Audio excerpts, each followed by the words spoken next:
This might be for life. Yeah. This might be for life. Stand up when the chief is here. Hands up. Yeah, the chief is here. Stand up when the chief is here. Hands up. Yeah, the chief is here. Yeah, this might be for life. Okay, thanks. Hey, everyone. I'm a disembodied voice now, coming out of nowhere, but I am in lockdown. I am in Cape Town, and I do have a big glass of wine in front of me. And I'm actually going to probably go to sleep now because these guys, I doubt, will say anything intelligent or interesting. But guys, this is another crazy smutby afternoon. And Matt Pearce, our moderator, is going to take it from here. Well, thanks, Rob. Because I'm on camera, I just got a big bottle of water. There you go. That's all I've got in lockdown. But thanks for the invite, and maybe I should actually start before I even welcome the panelists, just to all the smutbies who have tuned in here.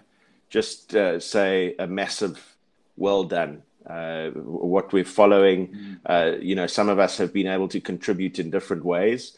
I think last weekend was truly amazing, where we got the opportunity to really make a difference and deliver much needed clothing and blankets, and the ongoing food program. It is really inspirational to see. So well done to Smutby Cares. And, this is, I suppose, intended as a bit of late afternoon lighter relief, although there will be a little bit of serious talk, because we all love our sport. I mean, it's at the heart of what the Smutby group does. I have to be honest, when I was in Japan at Rugby World Cup for Supersport, and being on that Smutby sports group, you're 7 hours ahead in Japan. You wake up in the morning and you've got 2,361 new WhatsApps, and you know who's been busy during the evening.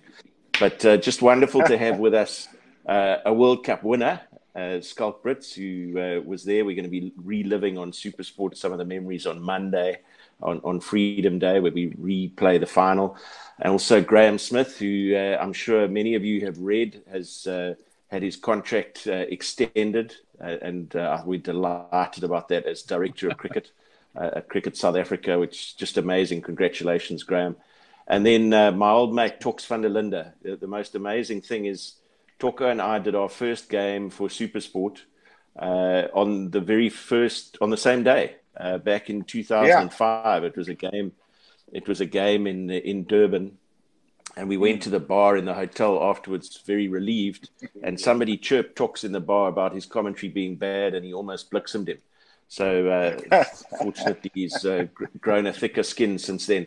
But gents, let's start with where to for sport from here. I think one of the worst things about where we find ourselves, we're managing to find ways to do a lot of things, but the one thing we cannot do is access any live sport. And I'm going to start with Graeme, because being so close as he is now to what's going on behind the scenes, Graeme, how are things looking for cricket in general? Thanks, Matty. Yeah, I mean, it's a challenging time for all sports bodies. I think obviously, sports in general. Well, my experience of sort of federations is they don't run it like a business. They're very much an event-based company. Running events, big sporting events, massively reliant on sponsorship and in cricket in particular on broadcast rights.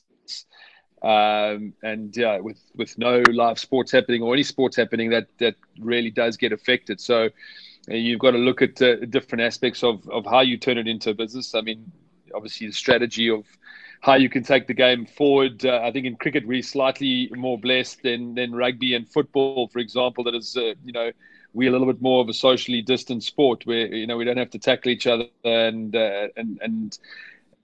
get close to each other. We could still potentially play the game in empty stadiums. I mean, I guess also looking at different aspects of, the fan involvement, fan engagement, if you do go down that line. And in some ways, our financial model is based on incoming tours. So we're in an off season at the moment, where it does become hugely challenging for us as we get to August, end of August, into our home summer. That's when we start really feeling pain. So we've got a plan for that. Yeah, and Schalk, we were chatting before we started this webinar, just around a possible return to play protocol for rugby. But I guess even that depends on what we hear this evening from the president, and in terms of what is and is not allowed. Yeah, it's not a good situation I'm at. From a South African perspective, this is a great opportunity to maybe clean up South African rugby, get proper structures in place that, like Graeme said, it can be run like a business. Unfortunately, it's not. And there's a lot of talk of salary reductions from a lot of players, not just here, but abroad as well. And the plan is they want to play as quickly as possible. The sponsors, they want to pay money. The broadcasting guys, they want to pay money. So eventually the players don't get any money. They sort of the last guy to get paid. So unfortunately, this is what's happened. But fortunately, now's the time to change the structures and make it more efficient, run it like a business, and look on a positive side. Toka, so Graeme mentioned, cricketers are better at social distancing than rugby players. I think that's probably a fair comment. But what about the safety aspects of coming back from a break like this, which nobody expected? Yes, you want to get going as quickly as possible, but there's a whole lot of safety concerns as well, aren't there? Especially amongst the forwards, things like scrumming. You have to prepare over a period of time for that.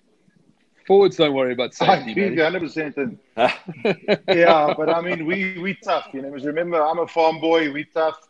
We rub each other. We sweat. We scrum. Schalk will tell you, we're in the front row. It's not easy.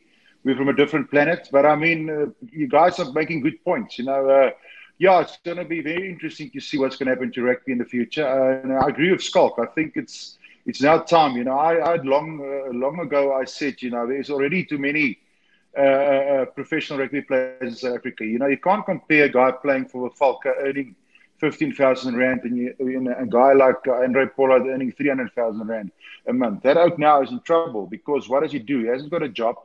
So he's also been seen as a professional rugby player, and that's not the right way to do it. Now it's time to really contract your top guys and make the franchises smaller. I know that smaller unit is going to be maybe upset with me, but you can't.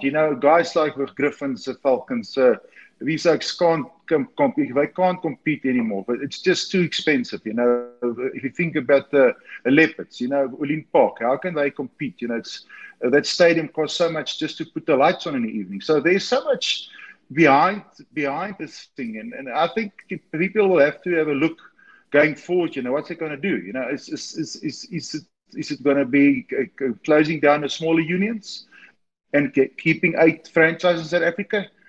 If it was me, and it's from my point of view, I would have only keep 8 franchises. Honestly, I mean, you keep your 4 top franchises in Super Rugby, and when you keep your 2 Pro 14s, then you bring in your Pumas and you bring in your Tafelberg and Griquas, because those guys have got 2 good sponsors, and it will be a good 8 teams who can perform in a longer type of Currie Cup, and then your 4 franchises can play in a Super Rugby style. Graeme raised an interesting point, though. He mentioned in his first piece around the possibility of playing in empty stadiums. It's a fascinating one, this, because a live audience is such an integral part of professional sport, but international sport. How weird would it be? I mean, Schalk, the way you as the Springboks engaged the host nation at the Rugby World Cup, the way you went around and bowed at the end of each game, you even bowed when you came off the pitch, having been substituted. There was such engagement. I mean, is it a case of doing what's necessary to get sport back in our lives, even if it means playing in empty stadiums? Well, Matthew, the plan is to play non-contact or train non-contact for 2 weeks, then 2 weeks of contact to get the body fit and ready for games, and then literally after a month start playing again. I mean, it would be so weird not playing with any supporters or fans, but mostly in Super Rugby that was almost the case. I mean, before I left in 2009 to go play abroad, we had 40,000 people on average at Newlands. And when I came back in Super Rugby, there was games at Loftus. There was 7,000, 8,000 people. I mean, the model isn't great. It needs to change. And once again, I'm going to reiterate that this is a chance to change this. Playing in front of nobody is not ideal. But it was quite a wake-up call when I came back from the Premiership, where there's not thousands and thousands of people, but the stadiums are so much smaller, but the vibe is unbelievable. You come back and you play on 50,000-seater stadiums, but there's even 20,000 people look if it's empty. But from a play perspective, you want to play in front of people, but eventually players will play in any condition. Because why? We love the game we play. And while I was a player, the opportunity to smash someone or get smashed, that's great. but also TV is crying out for it. I mean, Graeme, the commercial side of the game, which you are now immersed in, I know from a SuperSport perspective, the SuperSport can, I think, rightfully boast to have the biggest selection of live sport compared to any broadcast on the planet. It's a fact.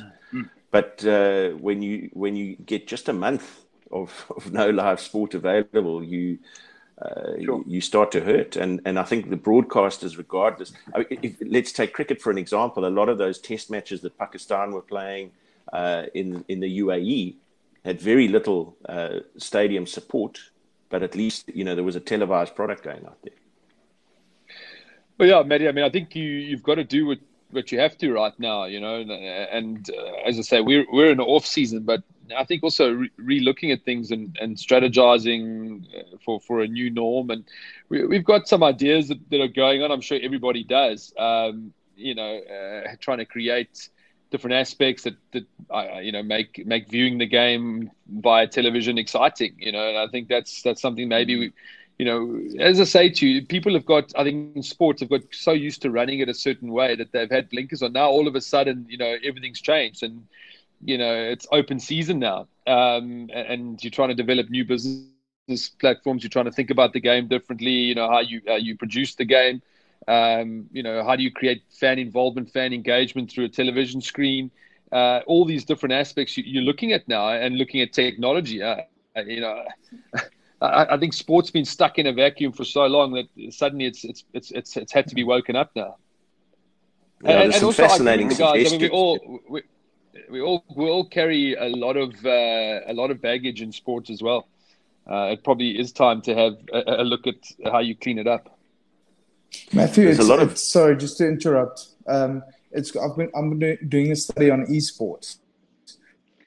And it's unbelievable the kind of viewership they had on Twitch or YouTube and the way they broadcast it. Although now we don't have any live sports, but I mean, just they had a NASCAR competition, a live championship, and there was 3.3 million people viewing it online on ESPN. So it is unbelievable to see all the different kind of entertainment and how open these platforms are. And although, yes, I love SuperSport, you have to look at alternative ways of broadcasting and taking to people that didn't watch games normally.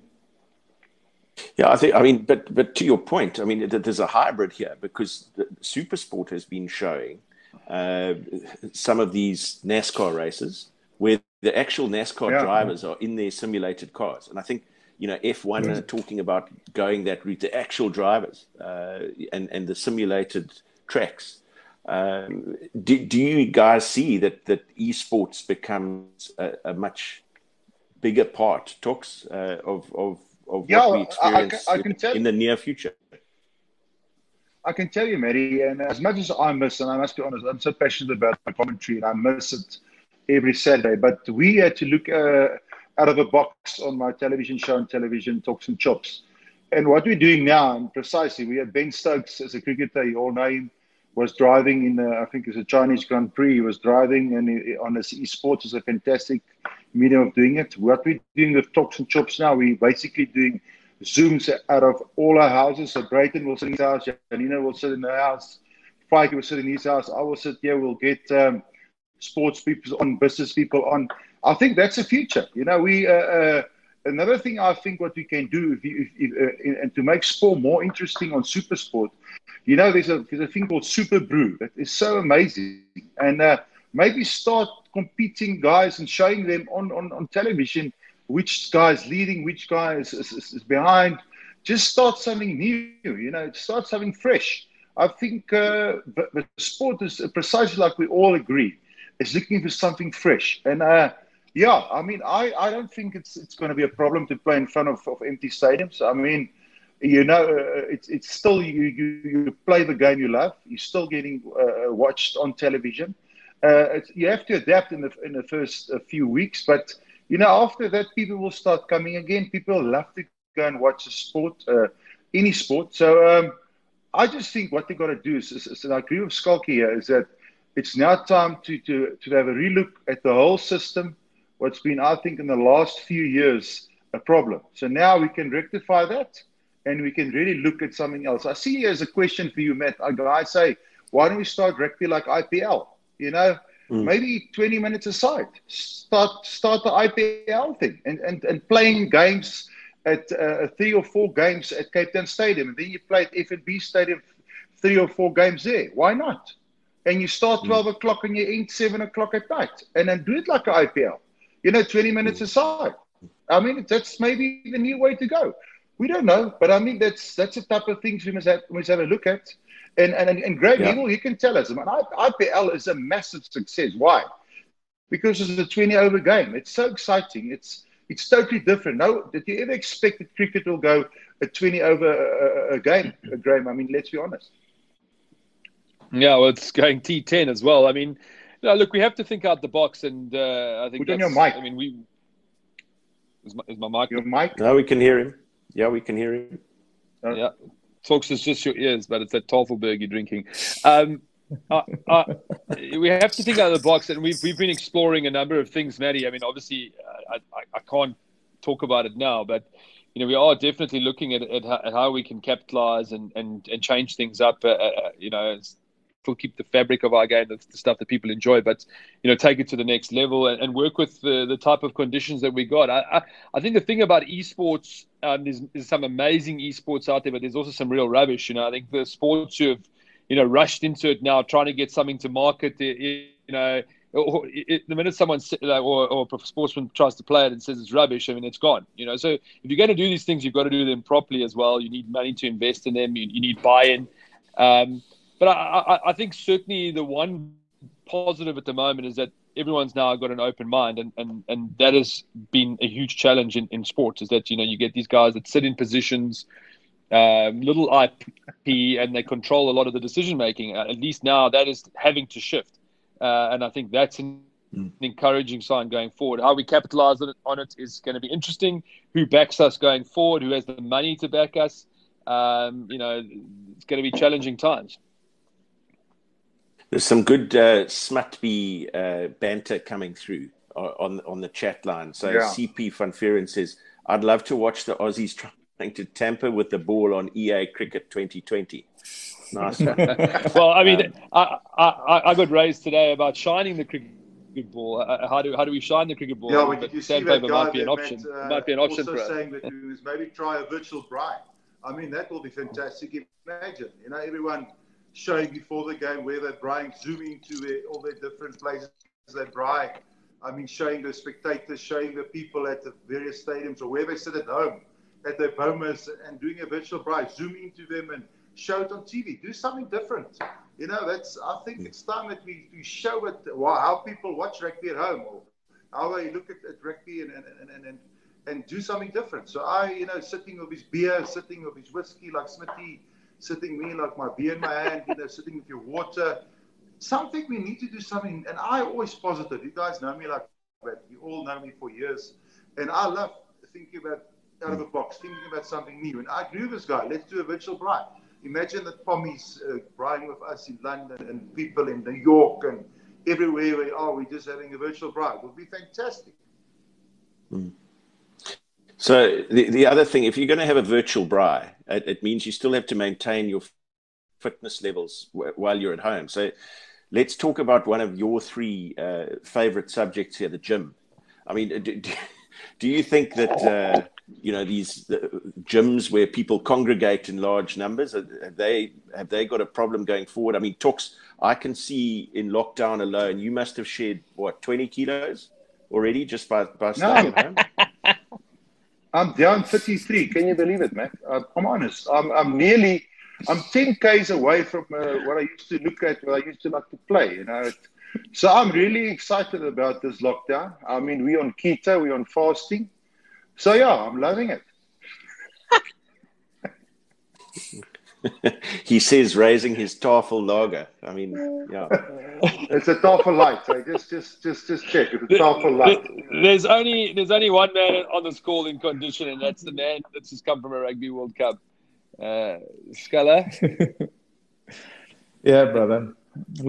I've lost actually, I'm doing this intermittent fasting, lost about 10 kilograms. Yes.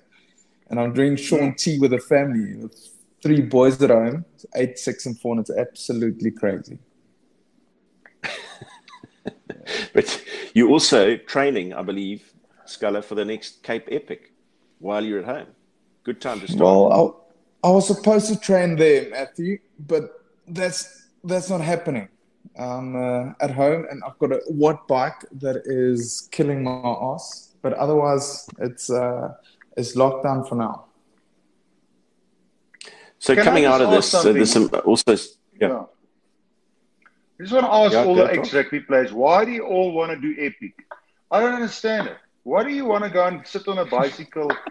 Explain that to me, Schalky. I mean, you've taken strain for 58 years. You were the oldest rugby player now to play for South Africa. I mean, why now again taking strain on an Epic on a bike? I mean, your ass must be so sore after that. I guess, your body is sore after a game as well, Toks. So for me, it's about constantly challenging myself from a physical perspective. And it's always been, while I've been playing, trying to stimulate myself from a mental perspective. Now I can stimulate myself from a mental perspective and not from a physical perspective. So for me, it's still pushing, just it's in a different form and a different way. Schalky, but with your personality, you'll make it easy. Well, luckily Matthew was with me during the August. My first August no training. They showed me the morning how to put a helmet on and a couple of cleats. So that was quite experience. There's quite a lot of questions coming through here about two themes. I'm not going to go through every question one by one because there are some that are quite similar.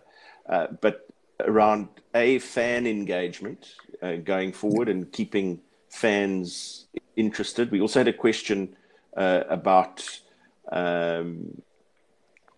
making rugby and cricket available to all across all TV platforms. I think that is an ongoing debate. I think without the money from a pay TV channel, it would be very difficult. I think Graeme would concur to run professional sport, but there has been more and more sort of collaboration in recent years. I know home cricket series have been broadcast largely on SABC and SuperSport.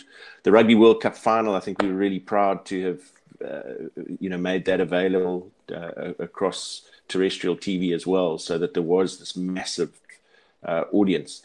But we're going to have to find different ways of engaging fans and then also commercial partners going forward. Schalk, I know this is something that interests you. Toks, your company that you work for, you sponsor a lot of sport. Graeme's involved commercially. So these are two key issues that are being raised. If we're playing in empty stadiums, for example, how much more scope does that allow for you to bring commercial partners on board within those empty spaces? And how are we going to think about engaging fans if we go that route, even in the midterm? Okay. If I can come in here, Graeme, sorry to interrupt, but just to tell you how we did it with Greek Quiz. So what we do is we got the whole rights for the whole stadium. So we got Tafellager for the whole stadium. So we got all the players playing Tafellager's rugby jerseys. So actually we're giving a lot of money per year. So what's happened is that if you play in front of an empty stadium, you'll see Tafel everywhere. So you'll actually on television will actually look good. So from that point of view, we've been running Tafellager Greek Quiz like a company. We got 2 board members from our company on the board of Tafellager Greek Quiz. So, and then when the president is Yanni Lowe, who's also a businessman. And so the whole Greek Quiz setup, he's been running like a business for the last 3 years. So I think that's why Greek Quiz also has done well in the Currie Cup. They've done well in the championship, Super Sport Championship of Challenge League. So yeah, so I think that's the way to go. And now with the Bulls, with and Schalk and Tally, with Johan and Patrice has taken over the Bulls. You know, they're also trying to run Bulls rugby like a business, and that's a new way. I mean, we know that franchises will now have to go that route, is to run a rugby union like a business. Well, Scala, I mean, Toka, you're closing Greek Quiz down now by going to 8 franchises. So you've lost that sponsorship, buddy.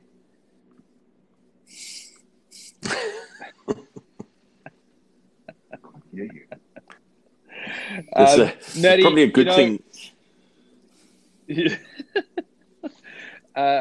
Natty, it's interesting times. I mean, how you give value to a sponsor now. I mean, you look at everyone trying to cram up their social media, trying to add value to their sponsors, trying to stay ahead of the, from a brand perspective, cricket's trying to beat rugby's trying to beat football, tennis, everyone's just trying to stay at the forefront of people's minds. I mean, cricket has created its own challenges through bad management at the end of last year. We've lost sponsors through bad business, never mind Corona, then Corona's hit. So, it's how you show value. I think you've got to create products that people want to back and want to be a part of.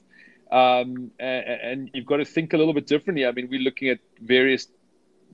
been looking at various technologies and stuff already, and speaking to partners, potential partners, fan involvement from a different perspective. I've already had like 3 or 4 calls this week on that, trying to look at things and how we create experiences for fans, not only for the sport, but from an engagement perspective going forward.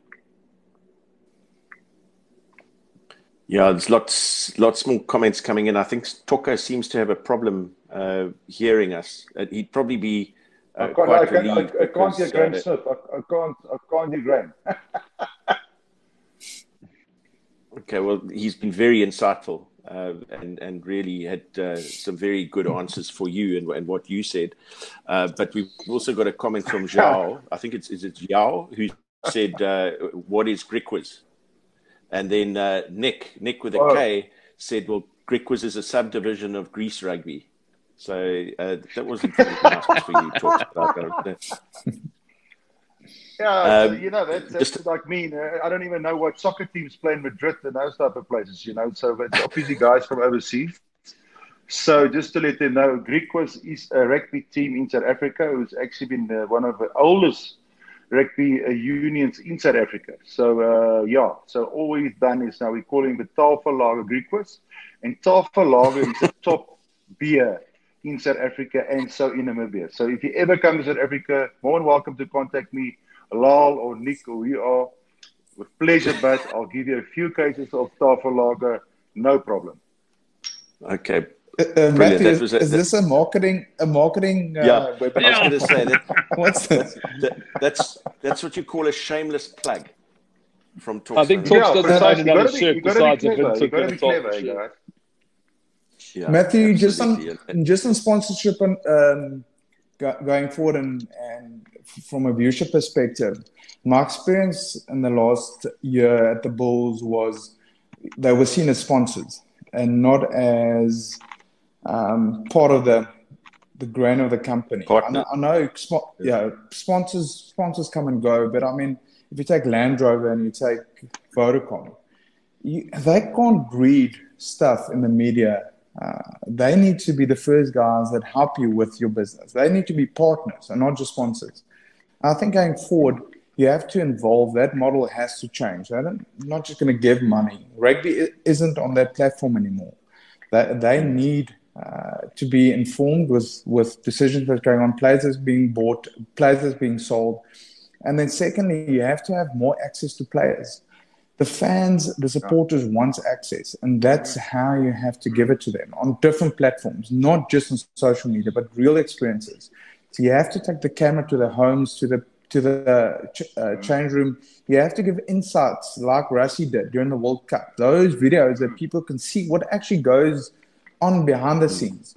That is how you engage fans, not by just by playing the game. They want to know Graeme Smith, what happens at home, how did he play, how did he prepare before he went on to bat, how did he manage his team, all that kind of things. That's interesting for fans to watch. And I think that is how we have to change this model. And then going forward, we talk about changing rugby. We have to go north. South Africa has to go north. The plan to go east and west doesn't work. The model has to change. I tell you, what's been fascinating on that point, Scala, is during this lockdown period, it's been amazing to me. I mean, I've been very lucky as individually to have to build a great relationship with a large group of players. But it's been amazing how willing the rugby network around the world, not just here in South Africa, but around the world, how willing they've been to engage in lockdown, and how many wonderful stories we've been able to tell, creating the kind of content that you are talking about, that fans really want to hear outside of just the playing of the game. And I really am positive and confident that coming out of this, players are going to say, well, that really didn't take a heck of a lot of my time, and yet it allowed me to engage a whole group of fans on a much more personal level, which was great. There's a comment here. I think Scala just mentioned is half the answer. The other part of fan engagement, which is what T20 does, is so successful because of its limited time. So we come back to things of time, and also on time, not necessarily in-game time. There was a comment about the NFL. I don't know about you guys. I'm a great admirer of the NFL. I've actually got quite into NFL, and one of the things that makes it so successful is the short period of time, or the season. It's got I think it's September to January, from the start of the season to Super Bowl. And a country gets whipped into a frenzy, and you have the various conferences and then cross-conference playoffs. I mean, you're covering a massive geographical area there.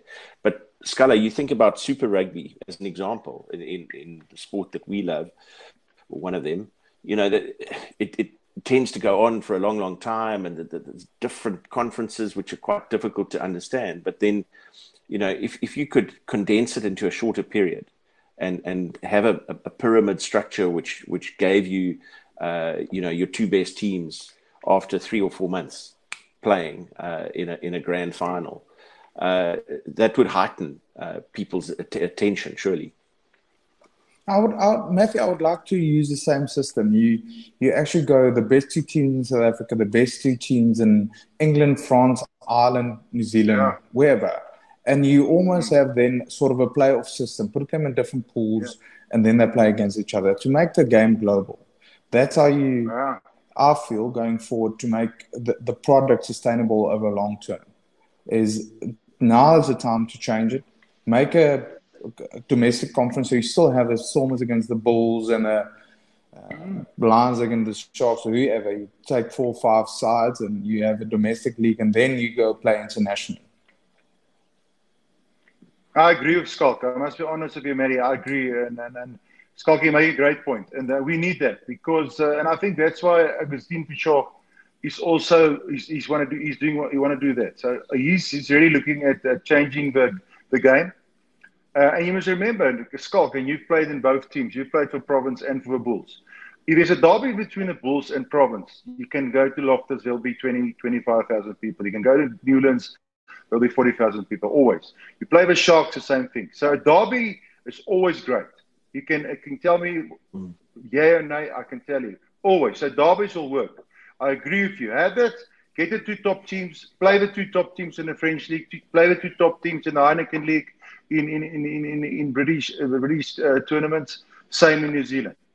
And then you'll see unbelievable competition. That's why the IPL is working. I mean, Smitty, you can come in here. I can't hear you. Sorry. But I know you always talk nice things about me, so that's great. But I mean, if you come in here now, IPL has done wonders for cricket. Am I right?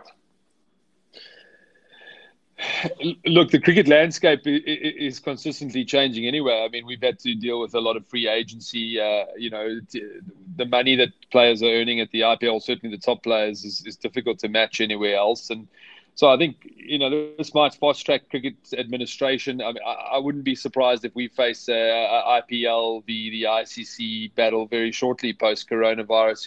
IPL has been postponed this year. It's the biggest money spinner for the BCCI, who are the most powerful board in our game. So I think that is looming. So that's going to be interesting to see how that happens. I mean, we meant to have a T20 World Cup in October.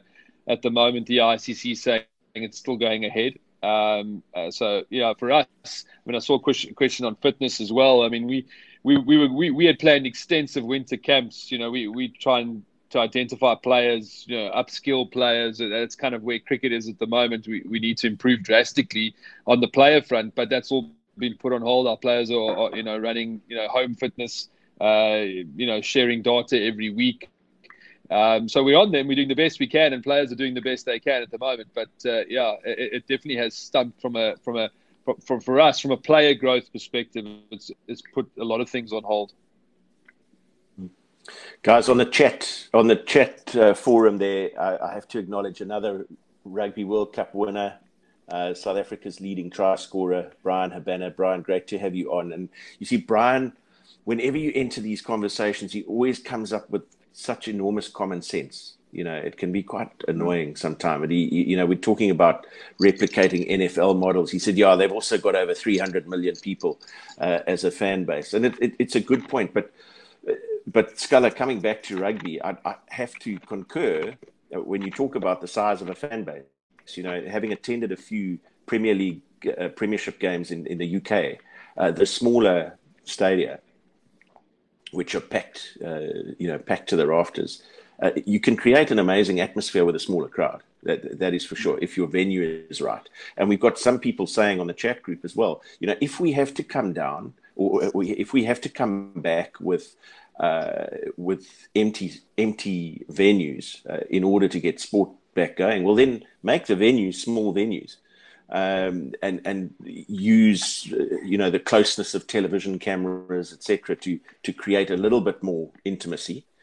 There are some really good points being raised here.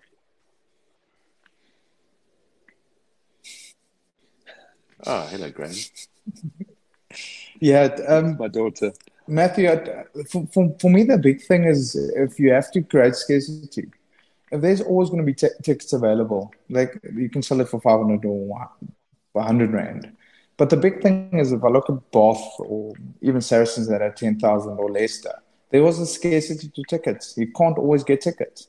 And that's a big thing. If there's a great vibe and you sit next to the guy that you've always been sitting next to week in and week out and you support the same team, and you have to create demand. And I think that was one of the great things about playing the UK. Even when it's wet and it's -2 degrees, the guys are out there watching the game.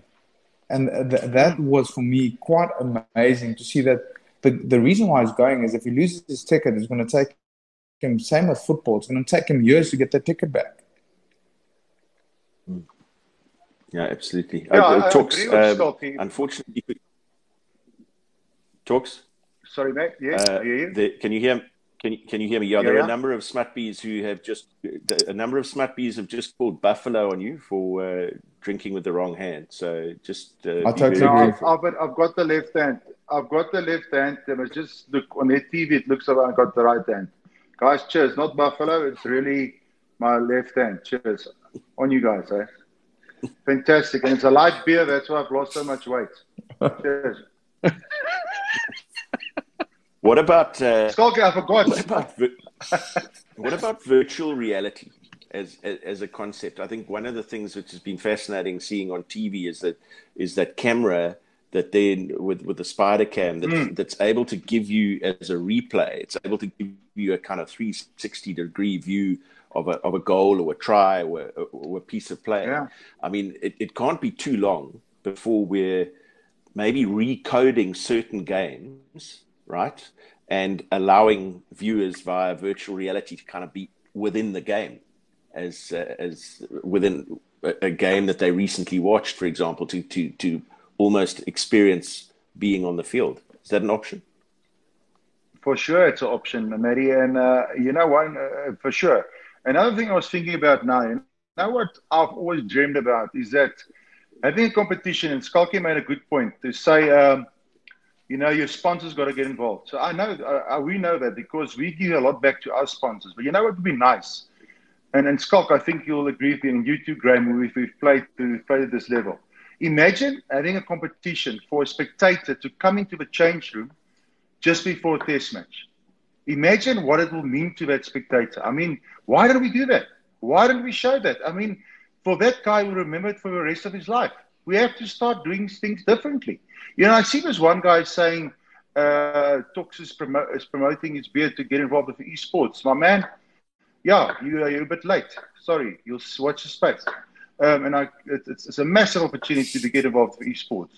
I'm just telling you. So I'm checking my questions here. I love the questions. And Schalk, I see you also played for the Lions. But you've been everywhere, eh? Where haven't you been? Think was. But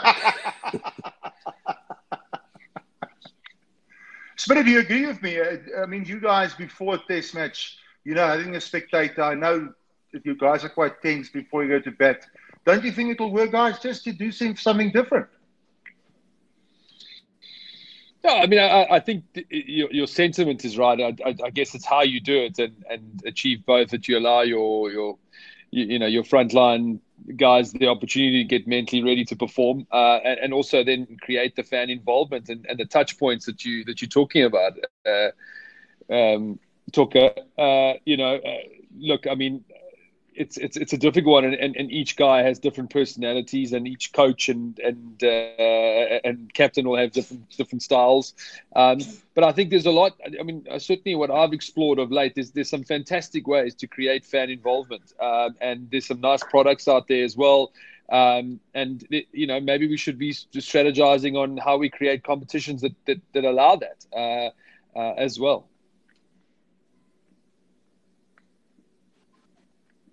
Yeah, Brian Habana's got another question. He says, what has changed from the era, like Scott mentioned, of rugby stadia around South Africa being filled to the brim? Is it financial constraints, struggling economy? Well, Brian, first of all, you retired, so that was a problem. But it is a combination of factors. And also, I mean, Toks mentioned, I think, you know, the derbies that fill stadiums. And I think one of the problems that we've experienced is games that don't mean enough to the public and to the fan base. And we've almost tried to force that. And then also, because the same or similar derbies are happening both in Super Rugby, home and away, and Currie Cup, perhaps there's been oversupply. And that's just basic economics. Toks, I'm seeing Rob, our host here, there's a little message. He wants you to sing, and then there are lots of other people saying that. No, we don't want you to sing. And I see my good mate, Mr. Alan Lamb, probably on his second or third bottle of wine this afternoon there, where he is in London. How's it, Lambo? No opera, please talk. So it's nice to see you, Lambo. So there goes your sweets for the British Isles Lions tour next year. Lambo, thanks very much, eh? Let's talk about that quickly, because as a line in the sand, I think there's a lot of people who, you know, I think we're all uncertain about so many things, and that's part of the challenge that we're facing. Is it, you know, what happens next? What are we going to do? And I think that the second half of 2020, nobody can really answer that question. We've had a lot of views on what might happen with the Springboks, for example. Will they get to play any test rugby? If they do, will it be in one place with all the rugby championship teams going into one city and sort of isolating and playing behind closed doors. There's a lot of unknowns. What I think we can look forward to with a reasonable amount of certainty is a British and Irish Lions tour, which, assuming it does happen, would be an even greater celebration than what it was already built up to be. I think that's amazing. Matty making a good point then. Yeah. Sorry, Schalk, you can go. No. The planets I've heard is they want to condense almost like the Tri Nations, the Championship, and the end of year tour together. That it's a 5 or 6 weeks tour, and you play all the international matches. The big challenges for the Springboks is, I think Jock coming in as a new coach wanted to try out different combinations, give other guys opportunities to play, and now he won't have that flexibility, especially if it's going to be Northern Hemisphere. That's going to make it a bit tricky. And then first thing, when it's 2021, it's the Lions, and they're going to come in hard and fast, and they're going to be hungry. I mean, I know a lot of the English boys, and they're not happy with what happened in the final, and they want some blood.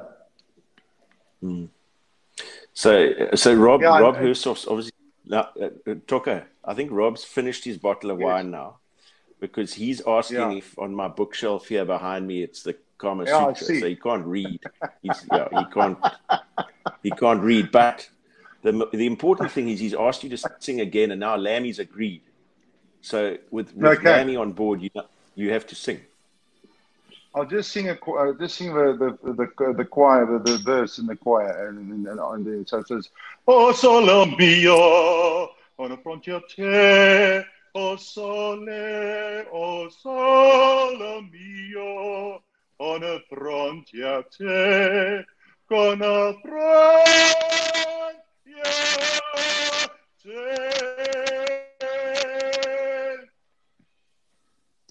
That just. You just smashed Rob's wine glass. Well done, Toks. Lenny, that was just for you, buddy.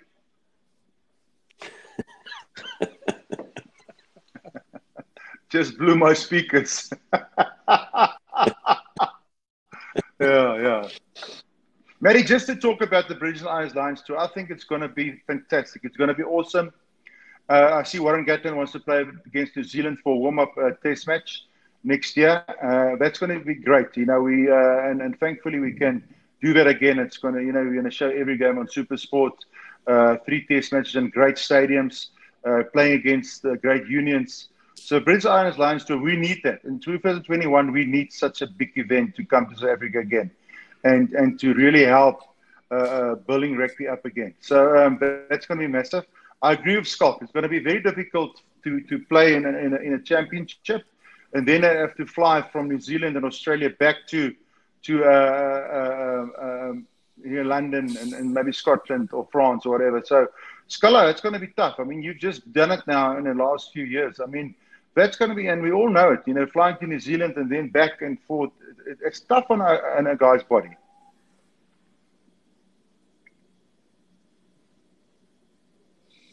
I just want to know how's Graeme singing.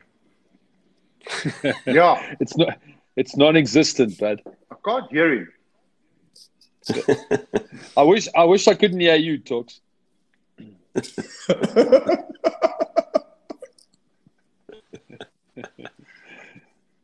I can't hear you.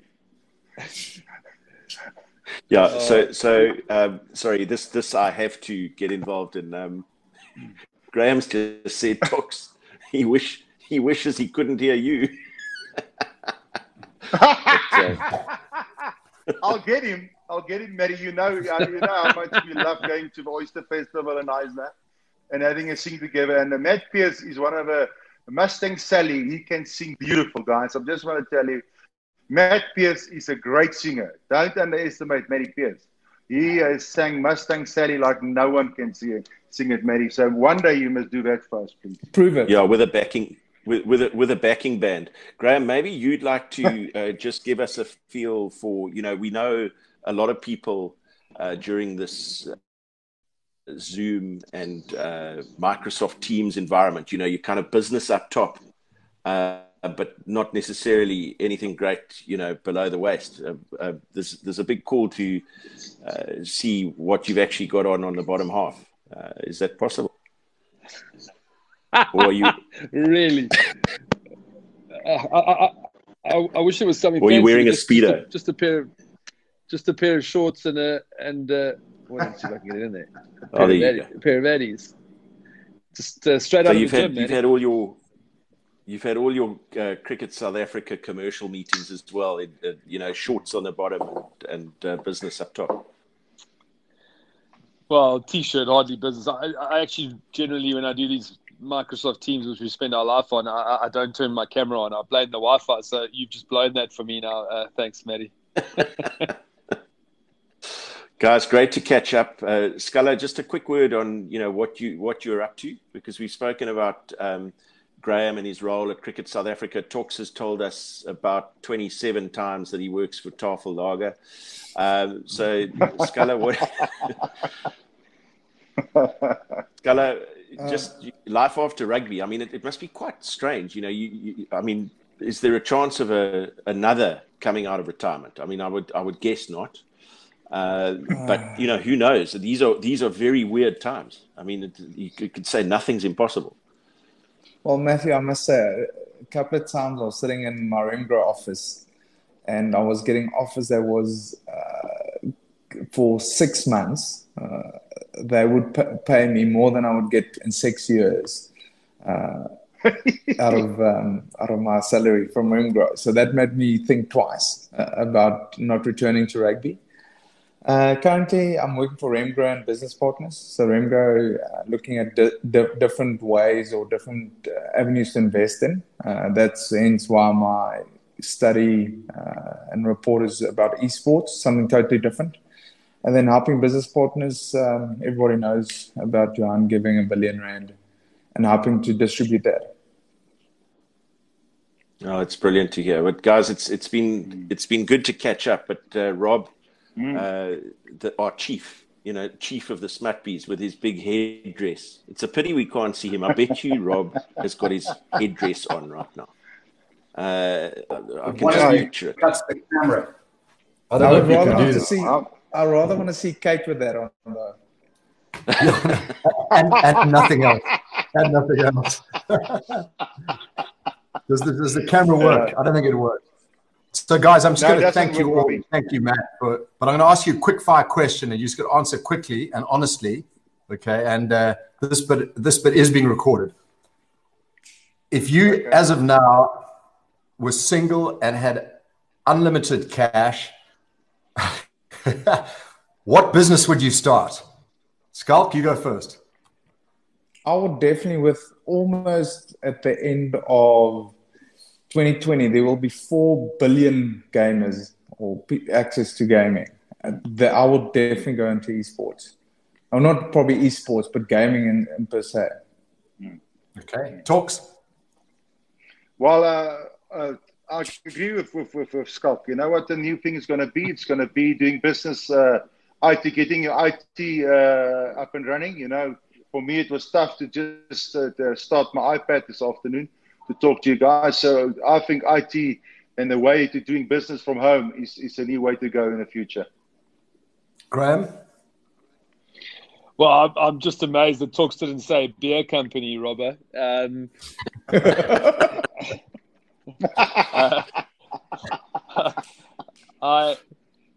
mean, look, I think, if you're staying with the sports team, which we are, I think you'd have to look at that esports. I also think there's huge opportunities for the current sporting brands to look at their digital approach in terms of bringing in money to their organizations at the moment, Rob. And Matt, you've done it all. What about you? Rob, this is going to maybe sound a little bit flat, but I genuinely been inspired by what I've seen in the last few weeks on this group. And you know what? If I had unlimited cash now, I would find ways to continue to do what this group is doing, because God knows there's a need. And I think we're going to emerge from this being more mindful of those around us. So if you're the one with the unlimited cash, why would you not put it to work in that regard when you can see what a difference it's making? So a slightly more serious answer, but it is genuine. No, I appreciate it. And Smart Bees, thank you, everyone. And guys, I really appreciate this panel. I'm going to go and get my wife naked, put the chief hat on, and chase her around the property. Cheers, everyone, and thanks a lot. Guys, thank you very much. It was awesome. It's nice to have laughed with you, and thank you for a great. Thanks, Maddie. Nice talking. Nice seeing you, buddy. Guys.